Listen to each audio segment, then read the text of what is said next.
A large number of residents from Abaco returning home from the island of Eleuthera on Saturday after being displaced by Hurricane Dorian nearly a year ago. The kind gesture was a joint effort between Area Member of Parliament for North Abaco, the Honorable Darren Henfield, North, Central, and South Eleuthera MPs Ricky Mackey and Hank Johnson, who encouraged Bahamians everywhere to continue to be our brother's keeper, even in times of distress. 51 Abaconians, including 5 children, their 15 vehicles, and other belongings, made their way on board the Bahamas Daybreak to North Abaco from Eleuthera late Saturday night. It would be the first time they would touch down on home soil after Hurricane Dorian ripped through their homes and communities 9 months ago. Member of Parliament for North Abaco, the Honorable Darren Henfield, applauded Eleuthera residents and their members of Parliament for their warm hospitality while in distress. On September 1st, Dorian came and uprooted us, and we became, for the first time in the Bahamas, what I call climate refugees.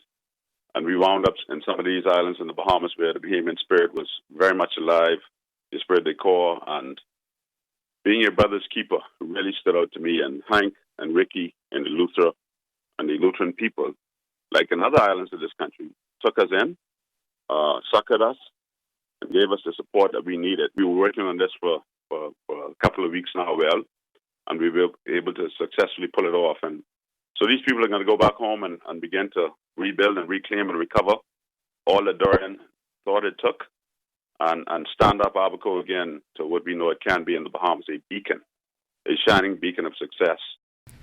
Area Member of Parliament for Central and South Eleuthera, Hank Johnson, says he was also proud of the camaraderie and assistance displayed by Eleuthera residents to the displaced Abaconians for such a long period of time. It gave me a moment to think what life was like, what has happened. I began to reflect on the days when they came in and we assisted them to get here, and now we're assisting them to get back home. And it's a bittersweet moment.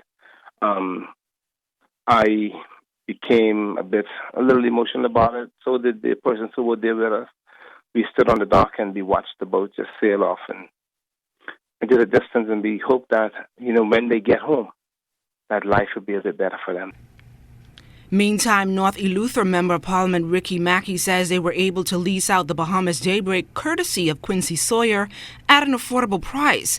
Mackey says this is a testament to what Bahamians can do when we pool our resources to make life better for our brothers and sisters in the North. A lot of people were reaching out to us and telling us thanks for doing it, and a lot of friends were made by those persons that came from Abaco that were living in Eleuthera. As you may be aware of, Eleuthera, mainly North Eleuthera, in the initial stage, immediately following the hurricane, is very, very much involved in bringing persons out, doing massive evacuees out of Abaco into North Eleuthera. We've had quite a few persons from Abaco that are living in Eleuthera.